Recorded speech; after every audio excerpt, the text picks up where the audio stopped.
નમસ્કાર ખેડૂત મિત્રો, આપનું સ્વાગત કરું છું અમારી ચેનલ ખેડૂત સેવા ભાવતાલ પર. નો તો ચેનલને સબસ્ક્રાઇબ કરી લેજો, બેલ આઇકનને પ્રેસ કરી દેજો ભૂલ્યા વગર. હવામાન નિષ્ણાંત પરેશ ગોસ્વામીએ વરસાદને લઈને શું કહ્યું, જે આગાહી કરી છે, ખેડૂતોએ આપી દીધી મોટી સલાહ.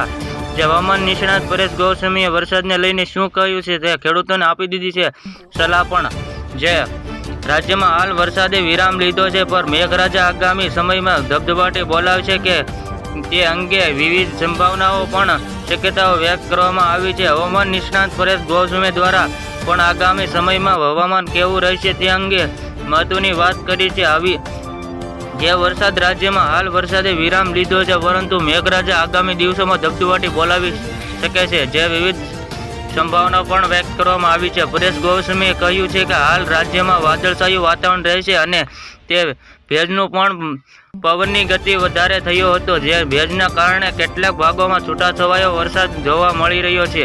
જે રાજ્યમાં 18 ઓગસ્ટ સુધી મોટાભાગ વરસાદ સંભાવના વ્યક્ત કરી છે. જે પછી વરસાદની ગતિ ધીમી પડશે અને ખેડૂતો પણ પાકમાં સુકાતો હોય તો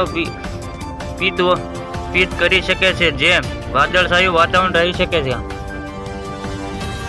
18 થી 21 ઓગસ્ટ દરમિયાન રાજ્યમાં ઘણા જિલ્લાઓમાં વરસાદ થાય તેવી શક્યતાઓ છે, જે કે લો પ્રેશર બનવાનું છે અને તે પછી પાકમાં અંદાજા આવે છે કે રાજ્યમાં તેના કારણે કેટલાક વરસાદ થવાની શક્યતાઓ પણ છે. જે દક્ષિણ ગુજરાતથી કેરળ સુધીનો ઓફિશિયલ ટ્રેક હોય છે, તે પણ 18 તારીખથી ઓફિશિયલ ટ્રેકમાં જોવા મળી રહ્યો છે. હવામાન વિભાગ દ્વારા રાજ્યમાં આગામી 5 દિવસ વરસાદની આગાહી કરવામાં આવી છે, પરંતુ મુજબ ઉત્તર અને દક્ષિણ ગુજરાતમાં સામાન્ય તો સૌરાષ્ટ્ર અને અમદાવાદ છૂટાછવાયો વરસાદ પડી શકે છે. જે હવામાન વિભાગ જણાવ્યું હતું કે વરસાદનું જોર વધશે અને રાજ્યમાં આગામી 5 દિવસ હળવો મધ્યમ વરસાદની આગાહી છે.